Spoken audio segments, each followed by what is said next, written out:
Buenas noches, bienvenidos. Esto es Zona Franca. Yo soy Daniel Pacheco.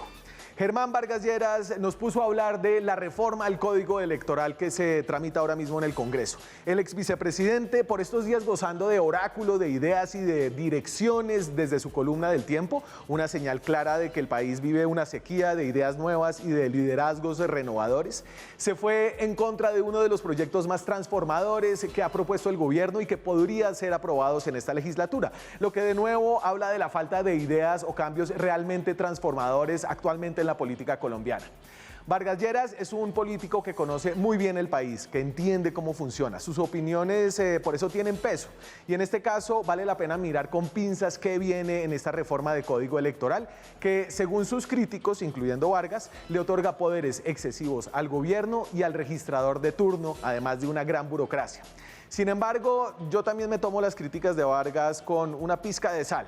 Desde su columna, Vargas Lleras toca temas importantes cada semana, con lo que parece también a veces una orfandad de poder que le impulsa la mano al escribir.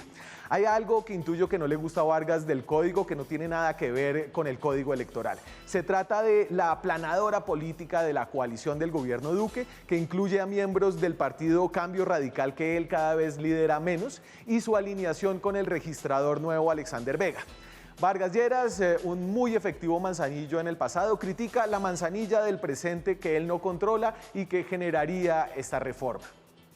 Y es que más allá de la reforma es interesante lo que refleja de los cambios profundos en la relación del gobierno Duque con el Congreso por estos días. Duque pasó de intentar un doloroso cambio de relación con el Congreso, sin coalición, sin participación política, sin mermelada, a reeditar la repartición de poder que había utilizado con mucho éxito el gobierno anterior del expresidente Juan Manuel Santos. La famosa mermelada volvió, y volvió tal vez con una pequeña diferencia, que el vacío de poder que generó el gobierno en esos primeros años hambrió tanto a los congresistas ávidos de puestos y de cuotas, que ese vacío de poder fue llenado por entidades como la Contraloría de Pipe y ahora la Registraduría de Vega, que tienen un nuevo poder. Ya le llegará el turno a la Procuraduría de Margarita Cabello.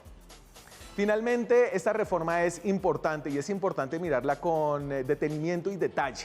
Ahora que estamos en épocas donde los malos perdedores son cada vez más comunes en la política, lo de Estados Unidos deja una lección. Los perdedores del futuro no serán saciados por la fuerza de los conteos. Los sistemas electorales son fundamentales entonces como mecanismo de contención de políticos que harían todo por aferrarse al poder y por aquellos dispuestos a arrasar con todo si no lo obtienen en una elección. En Colombia ya vivimos una campaña reciente donde la integridad del sistema fue duramente cuestionada. Lo que aquí está en cuestión, y es lo que el presidente de la República debería saber, es que el software presenta alteraciones de algoritmos que no dan garantía y que pueden generar un fraude masivo. Este es un debate importante, interesante, el del Código Electoral, porque mientras el registrador Vega nos intenta deslumbrar con la nueva cédula supuestamente infalsificable, podría suceder que el sistema electoral se debilite aún más, mientras estamos nosotros embobados, pendientes del holograma. Aquí arranca Zona Franca.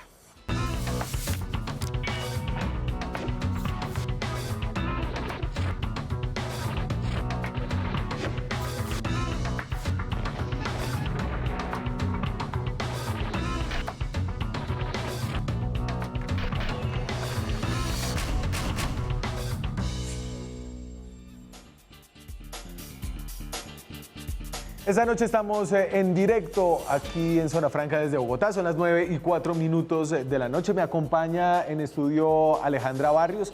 Alejandra Barrios es la fundadora y directora de la Misión de Observación Electoral. ¿2006? 2006, Daniel. Uy, 14 años. Ya 14 años. Ahí vamos, y observando elecciones y seguimos. Es una de las ONGs, organizaciones independientes de la sociedad civil, más experta, independiente, creo yo, imparcial, en la mirada hacia el sistema electoral colombiano. Alejandra, es un gusto tenerla aquí en vivo y en directo. Presencialmente. Pues, Daniel, muchísimas gracias por la invitación. Además, sorprendida por las instalaciones, están hermosas, así que me estoy enterando que están estrenando. Brilla el piso. Muchas gracias, bienvenida aquí. Ya pronto vamos a traer a otra persona, tal vez. la nueva normalidad, pero cada vez más. Alejandra, antes de meter a nuestro siguiente invitado, que también tengo vía videollamada, a ver, quiero hacer un repaso muy rápido con usted de qué quiere este código y qué quiere afectar, que es un sistema electoral grande, robusto que tiene el país. Hay una institucionalidad de funcionarios públicos que entre nombramientos políticos y gente de carrera tiene, digamos, una experticia importante. Sí, Daniel, mira, ¿qué es precisamente lo que se está discutiendo? Lo que estamos discutiendo es un código electoral. No estamos discutiendo ni una reforma política, ni una reforma a la organización de partidos, ni nada de eso. ¿Eso qué implica? Reformas constitucionales. Cuando nosotros hablamos de reformas al código electoral, lo que estamos diciendo es, primero, que hay que compilar toda la normatividad que tenemos. Tenemos más de 20 leyes donde se encuentran completamente dispersa nuestra legislación electoral. Sí. La Constitución de 1991 establece nuevas reglas de juego y como venimos con el Código del 86... Que es un decreto. Que es un decreto. ¿Qué fue lo que tocó empezar a hacer? Pues empezar a expedir leyes para poder ir actualizando. Entonces, esto es más o menos siga la pista. Si uno quiere saber la norma electoral, siga la pista. Entonces, en la institucionalidad electoral en Colombia hay dos instituciones que es importante tener en cuenta. El Consejo Nacional Electoral, que es como un grupo de jueces, básicamente. Sí, de hecho, que son magistrados. Tienen estatus de magistrados, si bien son elegidos por políticos. Y la Registraduría Nacional. Que se encarga de todo lo que es la logística y puesta en marcha del proceso electoral. Y bueno, ahorita vimos elecciones en Estados Unidos, nuestra registraduría hace cosas muy buenas, ¿no? Yo no entiendo por qué en Wisconsin se demoraron 3 semanas contando votos sí. Y aquí lo logramos hacer en 5 horas. No, es que allá cada uno de los estados tiene su propio sistema electoral, cada uno de los estados tiene su autoridad electoral y cada uno de los estados tiene su forma de contar los votos. Claro, y eso es entonces importante para entender la registraduría, que es una entidad central con delegados en todas las sí. Departamentos. Entonces, ¿cuál es la estructura? Tenemos un registrador, que es el registrador nacional, tenemos unos seccionales, que son los registradores departamentales, tenemos 2. ¿Por qué tenemos 2? Porque lo traemos del Frente Nacional. Para que no nos siguiéramos matando, la decisión fue un liberal, un conservador. Y eso viene arrastrándose desde el Frente sí. Nacional. Y en los municipios tenemos hasta determinado número de habitantes, 600.000 habitantes si no estoy mal, un registrador, pero cuando tenemos más de 600.000 habitantes, sí en ciudades que son distritos, por ejemplo el Distrito Capital, tiene 2 registradores, 2 delegados, pero es esa lógica. Y en el actual Código Electoral hay una propuesta de modificación de esa estructura, pero en lugar de modificarla simplificándola hacia abajo, la están modificando hacia arriba. Y llegamos allá ahorita, pero entonces, solo para resaltar y para que la gente entienda, hay una institucionalidad de empleados públicos que entran a la registraduría y empiezan una carrera allá adentro y los llevan... Son los menos. Son los menos. Son los menos. ¿Cuál es uno de los temas que no ha permitido la profesionalización completa y el fortalecimiento técnico de la registraduría? Es que nosotros estamos en mora de hace más de 8 años de hacer el concurso para que puedan entrar los funcionarios a carrera administrativa especial. Sí. ¿Por qué es fundamental ese tema en la registraduría? Porque la registraduría y sus funcionarios son los que dirimen el debate por el poder político. La contienda electoral está en cabeza de esos hombres y de esas mujeres. ¿Qué es lo deseable entonces?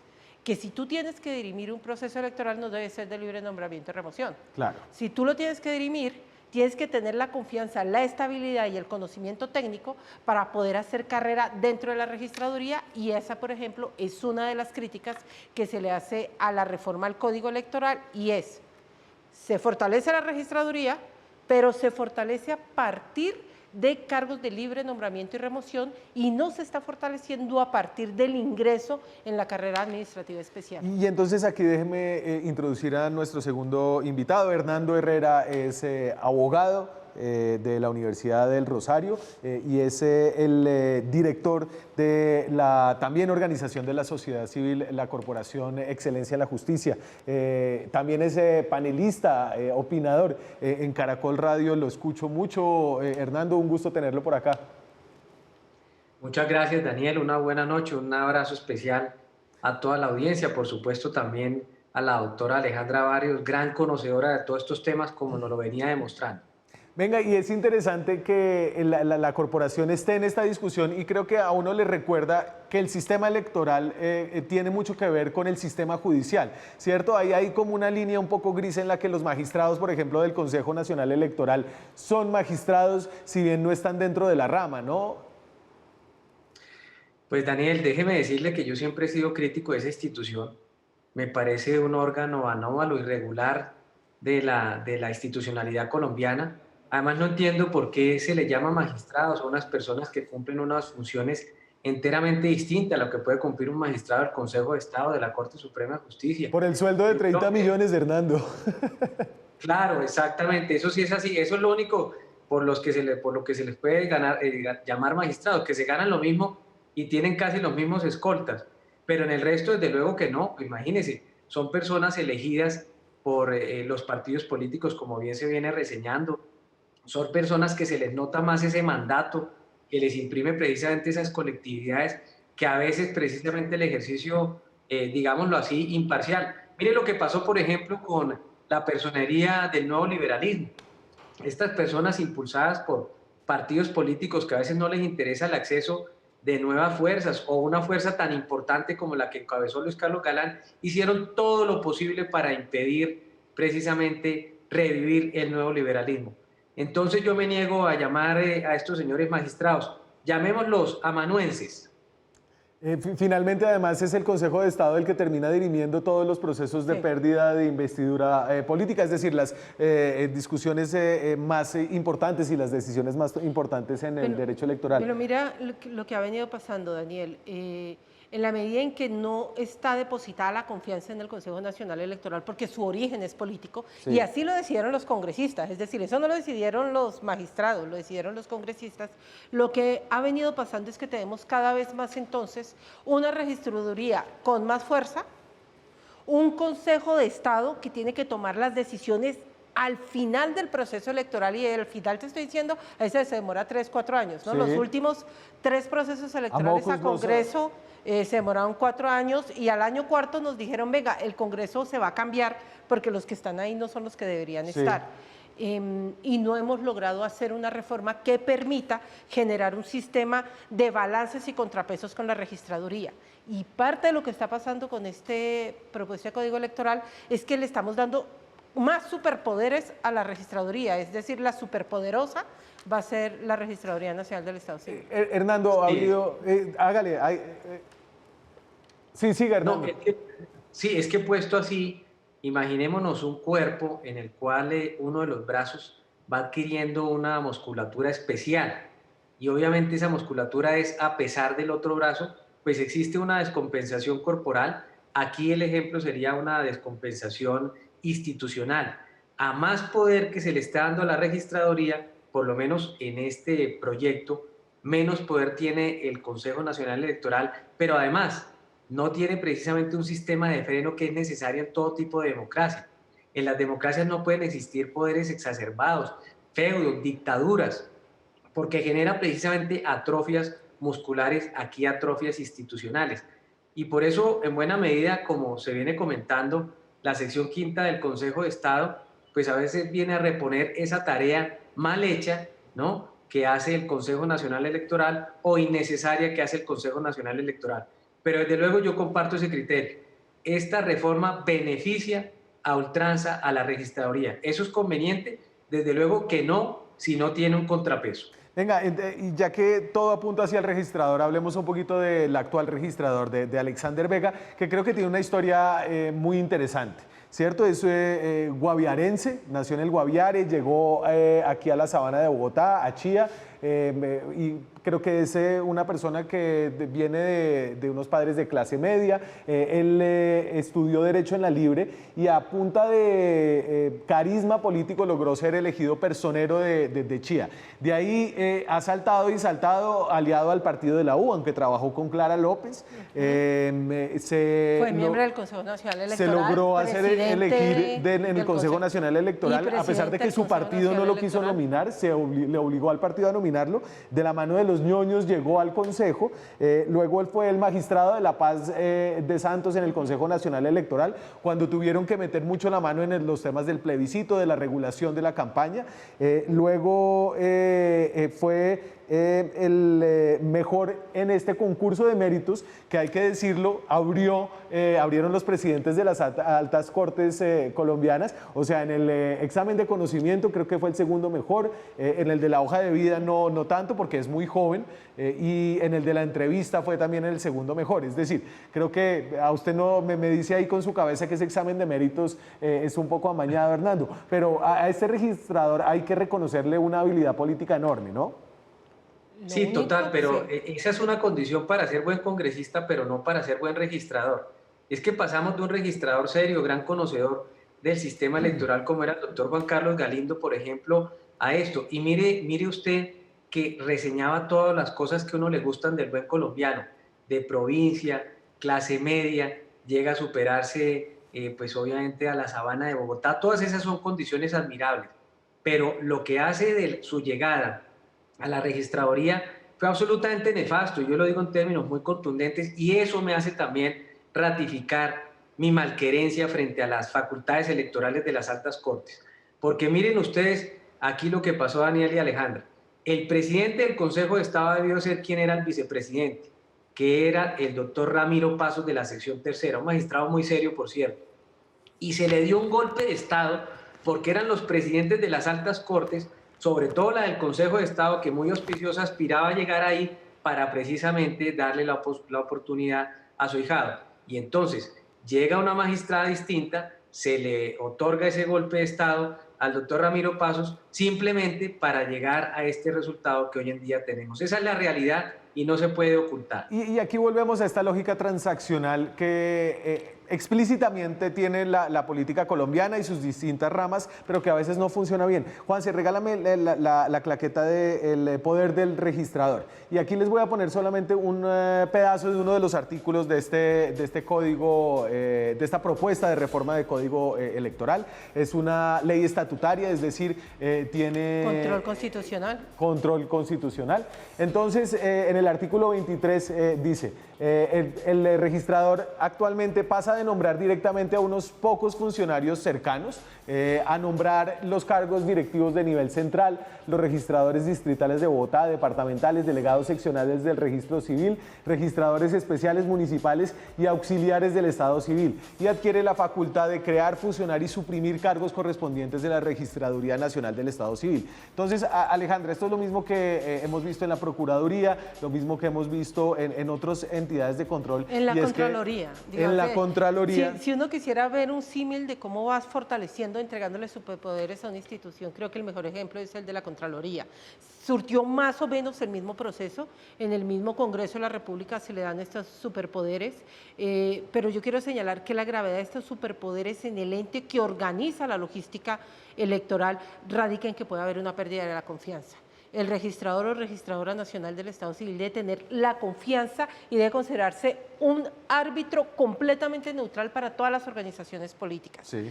Y por eso requiere ser todo el tiempo controlado, vigilado, auditado, y debe hacer gala el registrador o registradora, obviamente, de toda la transparencia en la toma de decisiones. Y porque en ese sentido, Hernando, creo que, y si uno mira para atrás, Colombia podría decir que, me voy a robar aquí el anglicismo, pero esquivó una bala, por ejemplo, en el 2016. Imagínense que en el 2016 los 70.000 votos hubieran sido a favor del sí. Imagínense que en el 2018 el margen entre Gustavo Petro e Iván Duque no hubiera sido de 2 millones de votos, sino de unos cientos de miles. Eso habría puesto un estrés muy importante en nuestro sistema electoral, un estrés que estamos viendo ahorita con el espejo de Estados Unidos. Claro, totalmente de acuerdo. Es que el sistema electoral hace parte fundamental de la democracia, porque obviamente se trata de que ganen y sean electos las personas que más margen electoral tengan. Y en la medida en que los órganos electorales despierten esa confianza, más fuerte será la democracia. Eso está casado de manera tal que si hay un órgano que represente precisamente la pureza de la democracia en todos los países, es la registraduría. Y me gusta mucho su símil. Nosotros hemos esquivado la bala, pero claro, imagínense ustedes si una registraduría no tiene credibilidad cuando se trate de una disputa presidencial con el grado de polarización que hoy en día tiene nuestro país, trayendo a colación esa otra película, La Tormenta Perfecta, y ya sabemos para qué, para el caos. Otro de los aspectos que se le critica a este proyecto, y ahí hay que decir que Germán Vargas Lleras es un muy buen lector de proyectos de ley, ¿o no? Si algo sabe es leer proyectos de ley a él lo que y no le entender gusta, qué es lo que hay detrás. Claro, lo que no le gusta de la manzanilla es cuando no la tiene, creo yo. Y ahora, como no le hacen caso en Cambio Radical, entonces se dedica ahí a su columna, porque Cambio Radical está montado en este proyecto. No, no creas, mira que aquí ha hecho un excelente trabajo. Por ejemplo, Barón Cotrino. Sí. Ha hecho unas intervenciones muy interesantes, unas intervenciones y creo que ha sido uno de los principales que ha puesto los puntos frente a ese músculo que se le está entregando a la registraduría, hizo las preguntas adecuadas en lo que tenía que ver con toda la inclusión de las tecnologías en la relación ciudadano-voto, es decir, el voto electrónico, y no solo él, ha sido absolutamente interesante la discusión en el Congreso porque lo que estás viendo es que no funcionan bancadas. Realmente ha habido cambios al código electoral y lo que estás viendo son congresistas que están diciendo, a mí explíqueme por qué esto tiene que cambiar, cuál es la necesidad de esto, por qué de esta manera, porque hay cosas que no dice el código que van a pasar. Y eso me sugiere que tal vez la salida de Vargas es inicialmente radical, es decir, este proyecto acaba de pasar debate en sesiones conjuntas de Senado, de Cámara y Senado, ¿cierto? Entonces, Hernando, ¿usted cree que este es un proyecto que se puede salvar? Es decir, que vale la pena este envión que está metiendo el gobierno, tiene el apoyo obviamente de la registraduría, de la sección quinta del Consejo de Estado. ¿Usted cree que este envión hay que guardarlo, hay que darle impulso para tratar de llegar al final con algo mejor, o que esto habría que intentar cortarlo de tajo ya? Pues mire, Daniel, si uno piensa en un paciente, digamos que ya que está de moda el tema sanitario y médico y esto fuera un paciente, desde luego el paciente puede salvarse siempre y cuando esa parte que pueda tener con gangrena no afecte el resto del cuerpo. En lo que hace este proyecto tiene varios elementos que a nosotros nos parecen perjudiciales. Primero, el tema de desdeño de la carrera propiamente dicho administrativo en unos niveles determinados que requieren precisamente esa autonomía técnica, pues nos parece complejo. El hecho de asignar unas partidas presupuestales excesivas sin auditoría, negándole al Congreso la posibilidad de revisarlo, nos parece también complejo. El hecho de darle al Ejecutivo, ¿no? Claro, pero también desde ese punto de vista son elementos que hay que tener en cuenta para ver hasta dónde llega la infección, para ver cómo salvamos al paciente. Porque el otro tema son las facultades extraordinarias que se le dan al Ejecutivo. Todo presidente le gustan las facultades electorales, los que vengan, el que está y los que pasaron. Esos tres elementos pues nos parece que son complejos, hay que revisarlos. Sin embargo, yo quiero decir una cosa también. La legislación electoral es susceptible de ser mejorada, es susceptible de ser modernizada. Personas confiables del Consejo de Estado, voy a decir la Sala de Consulta y Servicio Civil, que está rodeado de 4 juristas de todas las horas, y así me lo hacen ver, me dicen, hay partes muy importantes que ellos trabajaron desde el punto de vista consultivo. Entonces uno pudiera decir que hay una gran parte del proyecto que es loable, que es bueno, que atañe a la jurisprudencia, y hay otro como estos 3 elementos que son un poco complejos, que hay que revisarlos sin ese chancleteo que pareciera hoy en día suceder. Tiene mensaje de urgencia. No, el proyecto, y estamos, ¿esto necesita una vuelta más? No, Alejandra, ¿o es la idea sacarlo antes de diciembre? La idea era que esta semana se tuviera plenaria de Senado. Yo creo que lo que ha venido pasando desde la semana pasada ha puesto a los congresistas que estuvieron en la comisión primera a decir un momentico, paremos, volvamos y revisemos, veamos cuáles son los acuerdos, porque además hicieron las preguntas correctas, digamos, ni la carta del procurador ni la columna de Vargas Lleras recogen temas que no se hubieran discutido en el Congreso. De acuerdo. Esas preocupaciones estaban puestas. Creo que de pronto nos vamos para plenaria de Senado la próxima semana y para Cámara estaríamos hablando que en una semana, 2 semanas máximo y tendríamos código electoral. Honestamente no veo muchas posibilidades que se hunda en el Congreso. Hernando, lo voy a dejar disfrutar el resto de su noche. Le agradezco mucho haber pasado por aquí. Sus opiniones son importantes para nuestra audiencia. Muchas gracias. Muchas gracias, Daniel, muy amable. Un saludo especial a toda la audiencia. Oiga, su programa tiene un buen nombre, pero yo le tengo otro que le suena mucho porque usted hace muy buenas preguntas. ¿Usted se acuerda? Charlas con Pacheco. Ah, no, uy, Un clásico. No me está viendo, pero me estoy poniendo rojo, Hernando. Muchas gracias, No, porque señor. usted hace las preguntas que tocan como era en ese momento Pacheco, gran entrevistador. Muchas gracias, una buena noche, un abrazo y por supuesto también a la doctora Barrios un abrazo y estamos pendientes de este tema tan importante y fundamental para el país. Gracias, señor. Nosotros seguimos acá con unos invitados un poco más políticos. Este es un debate que se da en el Congreso de la República. Ya regresamos.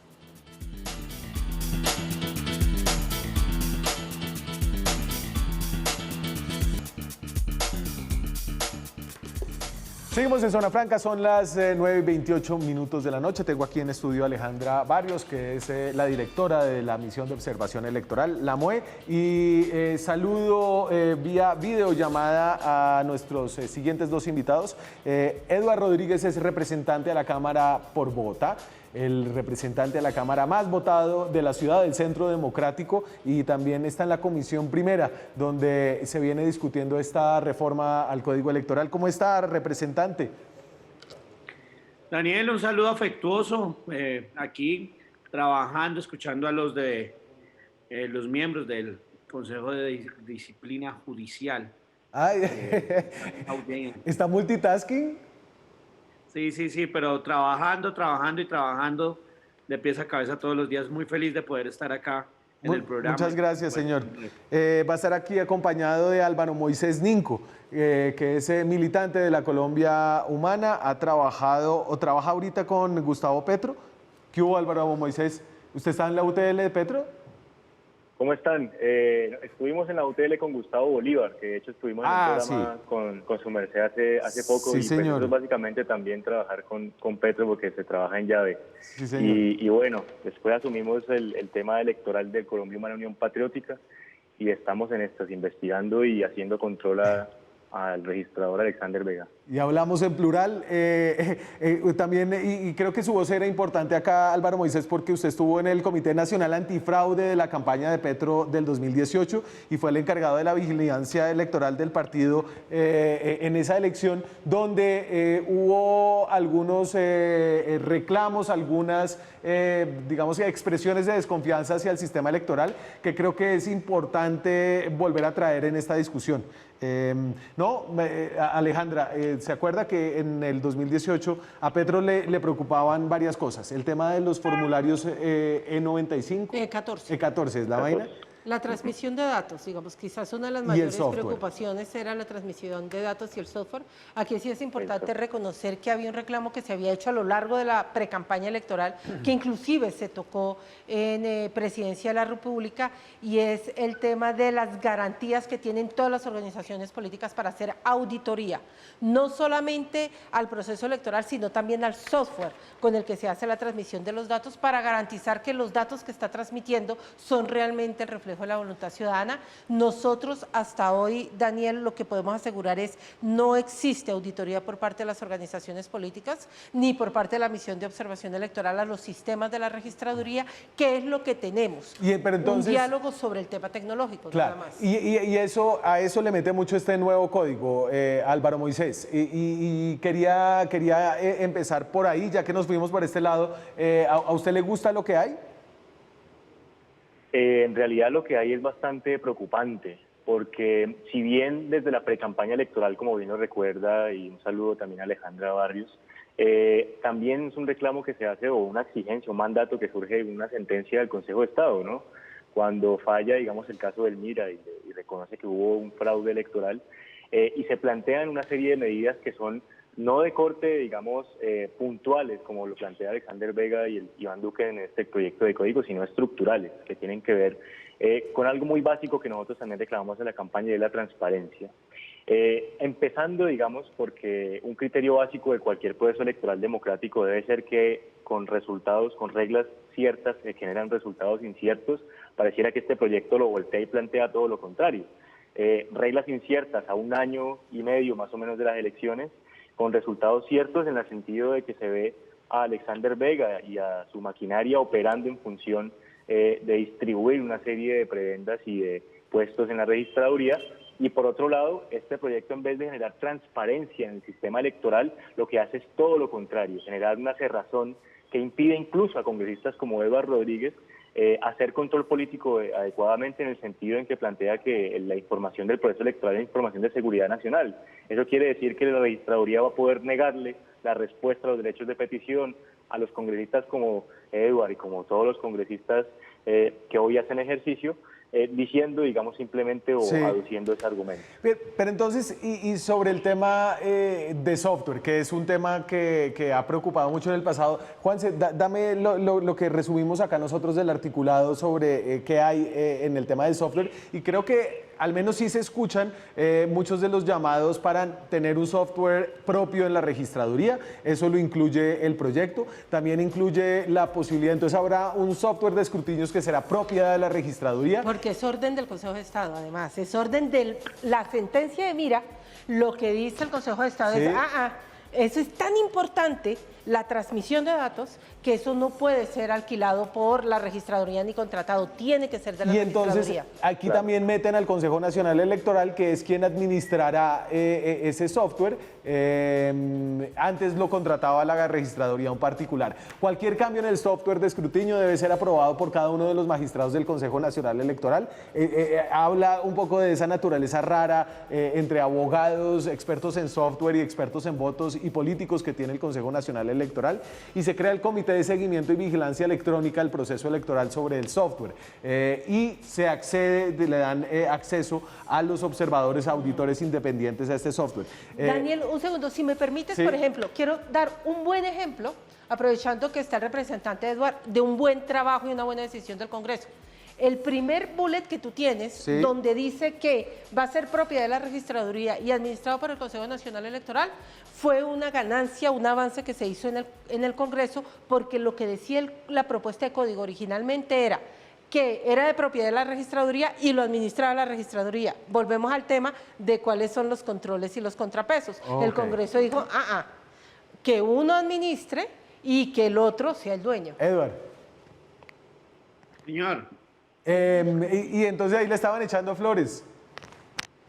No, a ver, lo primero que hay que decir es que este código tiene que servirle a todos los partidos y tiene que generar garantías, o si no, apague y vamos. Esto se acaba.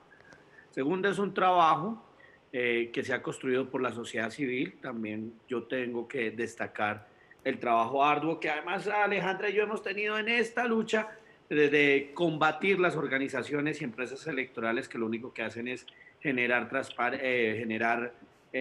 corrupción, y esa lucha contra la corrupción nosotros hemos sido implacables, hemos trabajado arduamente. Fruto de eso se hizo la ley 1864, delitos electorales, que por cierto algunos la critican y la quieren hundir, y hemos venido construyendo también con el Consejo de Estado, con el gobierno y por supuesto con la Registraduría Nacional del Estado Civil.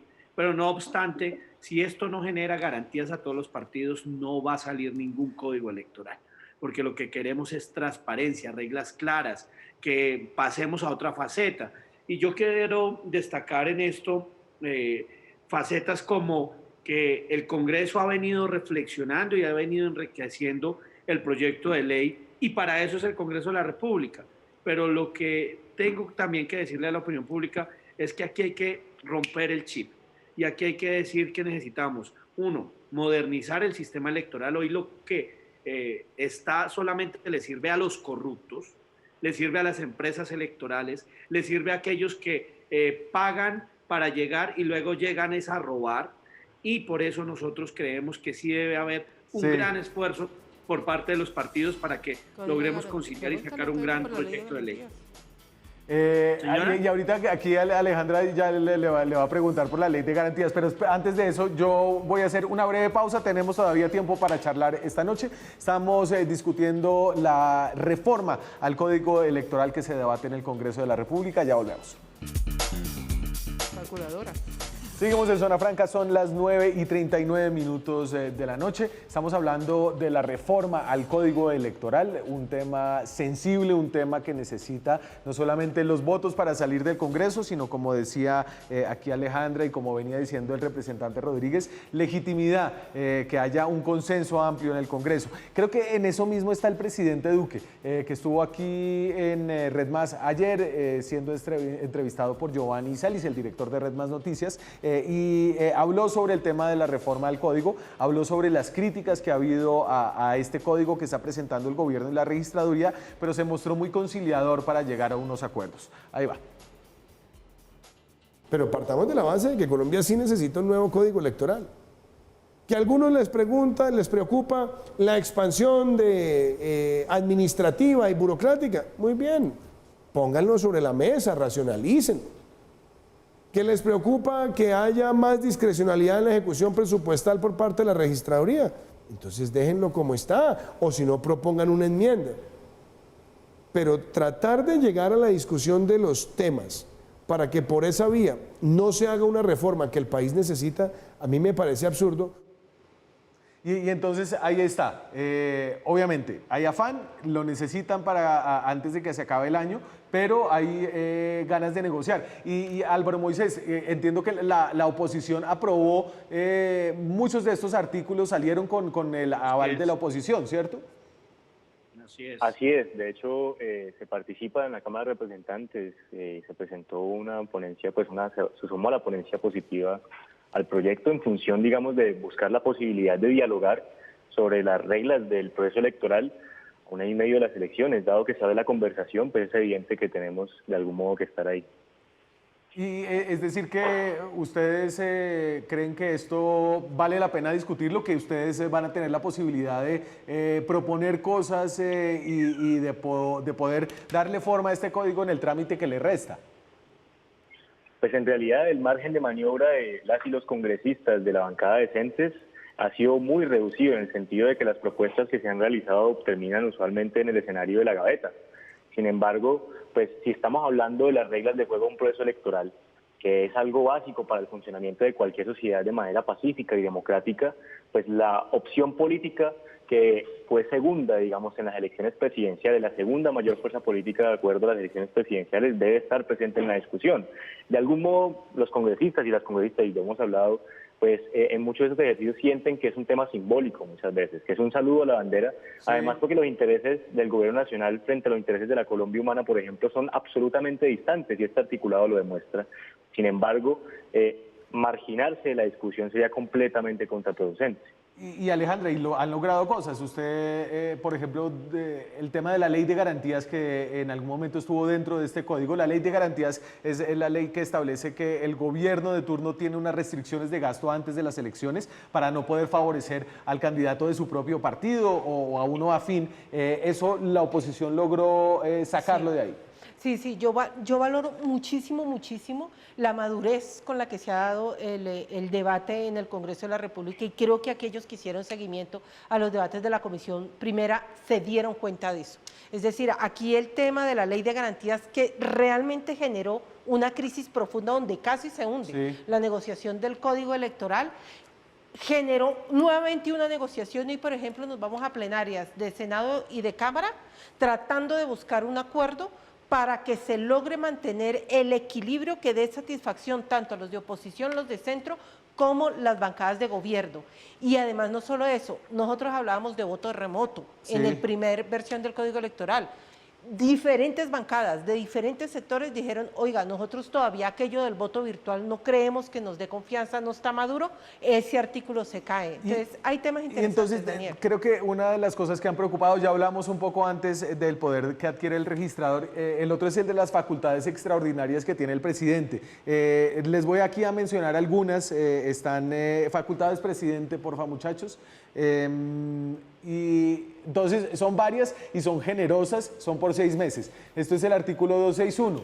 Entonces, revístese al presidente de precisas facultades extraordinarias para que en el término de 6 meses expida normas con fuerza de ley para modificar la estructura de la registraduría y del Consejo Nacional Electoral y establecer su planta de personal, crear, suprimir o fusionar empleos, modificar la naturaleza jurídica del fondo rotatorio de la registraduría, crear dentro de la Registraduría Nacional del Estado Civil una dependencia de tecnología electoral para el manejo y la seguridad del software. Es decir, Edward, aquí ustedes desde el Congreso le están entregando pues un cheque, si no totalmente en blanco, digamos que con muchos vacíos al presidente de la República para que legisle alrededor de la ley electoral. ¿Por qué?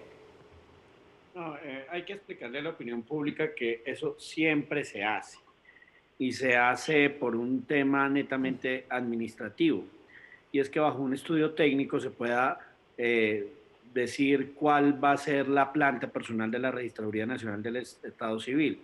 O sea, si vamos a crear un nuevo sistema electoral, pues ya no vamos a necesitar las personas que hacían el anterior sistema electoral.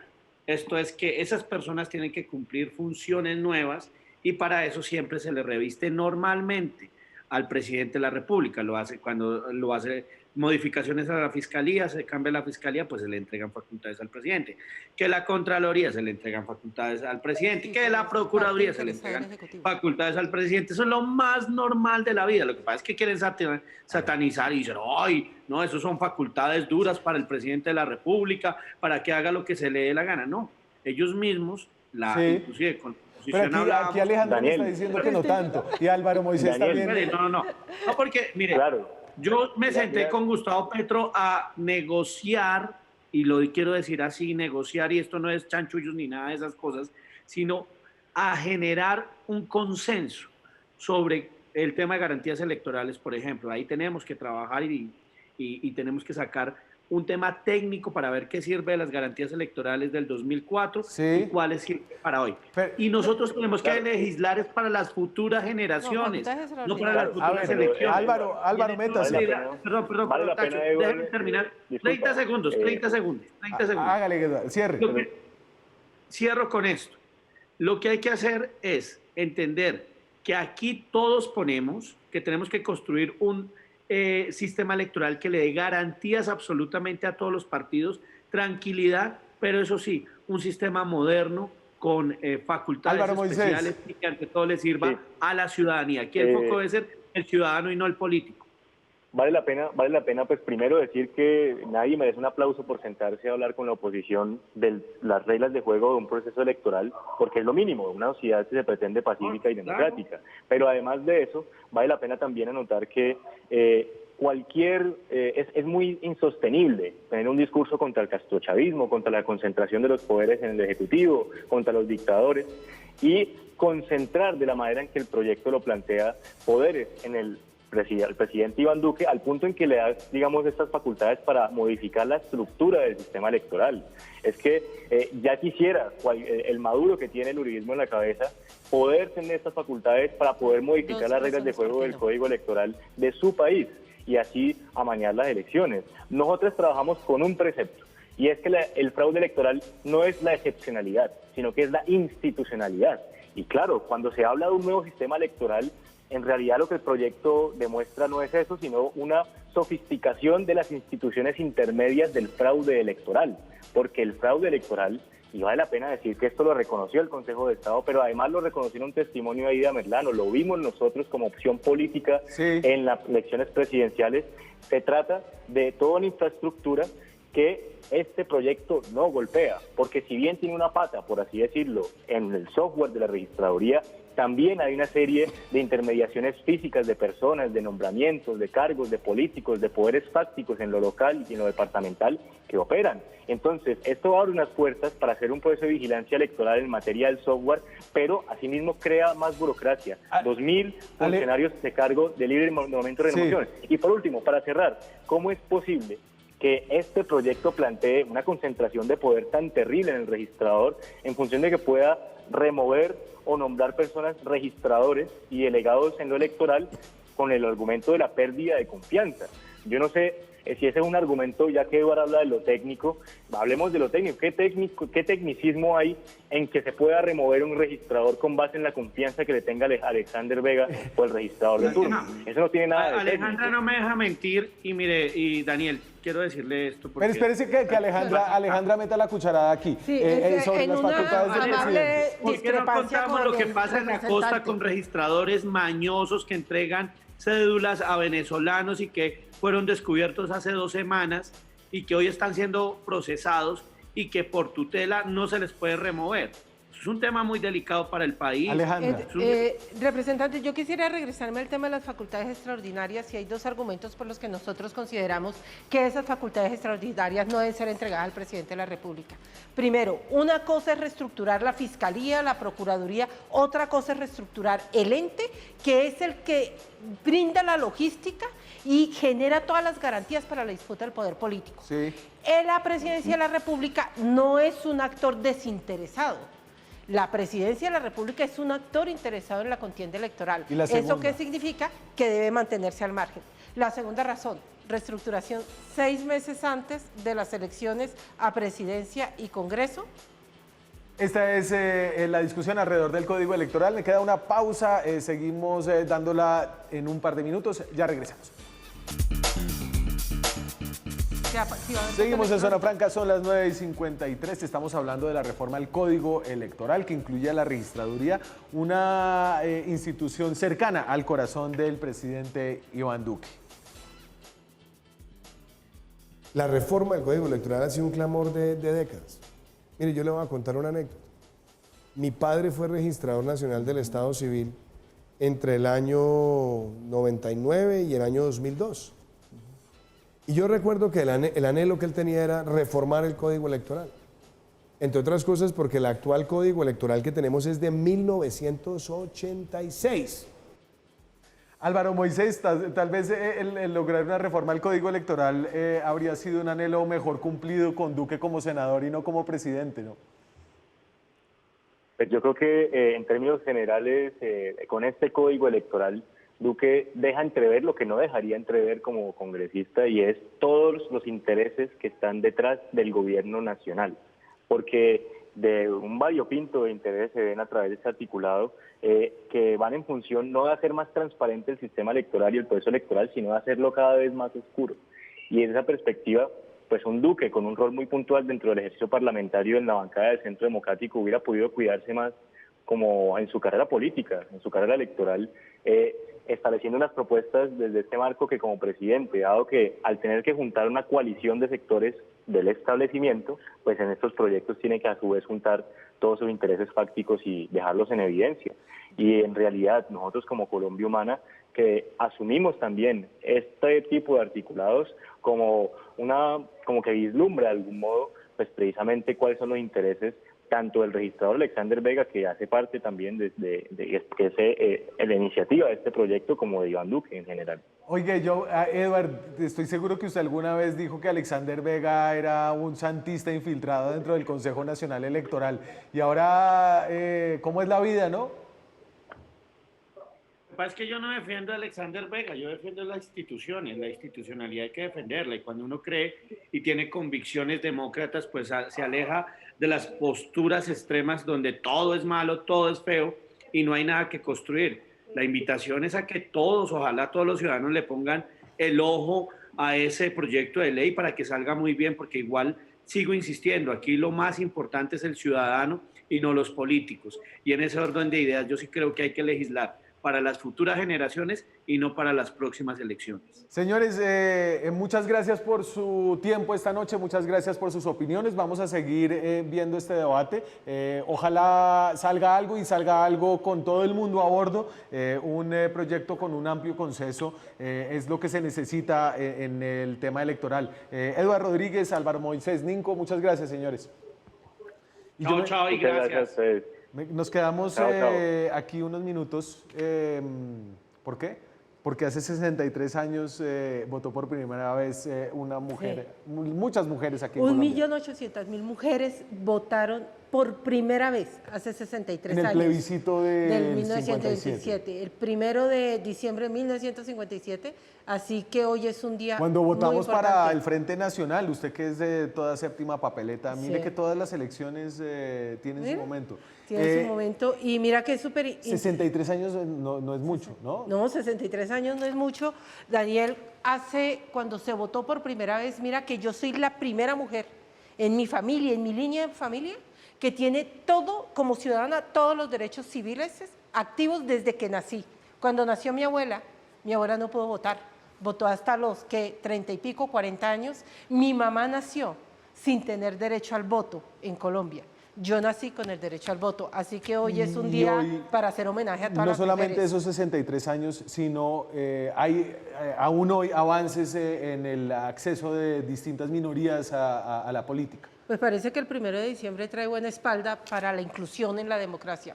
Esta mañana, desde las 9 de la mañana hasta las 11, el Consejo Nacional Electoral hizo la presentación a la comunidad nacional y comunidad internacional latinoamericana y europea del protocolo para promover medidas para garantizar el derecho al voto de la población trans, para evitar la discriminación y para fomentar la igualdad de la población Y entonces trans. hay discriminación en el sentido en que, digamos, una mujer trans que nació con la fisionomía de un hombre, pero se identifica con una mujer y emprende un proceso de transformación, llega al lugar de votación con una con apariencia femenina y con una cédula masculina, digamos. Exactamente, y qué es lo que se genera ahí. Ese es uno, los mecanismos que hay de discriminación generan que la población trans no se acerquen a las urnas y no participen activamente en los procesos electorales, porque lo que se encuentran son escenarios como: llego yo como mujer, pero soy un hombre, paso mi documento, me llamo José en el documento, Sí. me voltean a mirar y me dicen: no, es que usted no es José, usted no puede votar. O en el momento de las requisas me dicen: ah, pero usted se llama José, Sí. ¿no? Vaya, ahí que le van a hacer una requisa el policía. Y todo eso aleja a la población trans de las urnas. Ayúdeme a luchar muy rápidamente con esta tendencia. Yo tiendo a pensar, son muy poquitas personas. ¿Para qué nos metemos en estas cosas engorrosas si estamos hablando de una población de cientos de miles, quizá, cuando estamos hablando de problemas básicos que afectan a millones de personas en el sistema electoral? Porque nadie se puede quedar atrás en la inclusión de la democracia, Daniel. Absolutamente nadie. Un país democrático es un país que tiene que llamar absolutamente a todos los ciudadanos a que decidan, a que participen y a que se hagan responsables de las decisiones que toman además en las urnas. Y esa creo que es la principal pelea que tenemos que dar Gracias todos a la los MOE que por creemos en democracia. recordarnos eso. Alejandra, muchas gracias por venir, se me acabó el tiempo. Muchas gracias a ustedes, nos vemos mañana con más periodismo, más debate, más opinión. Chao. Gracias.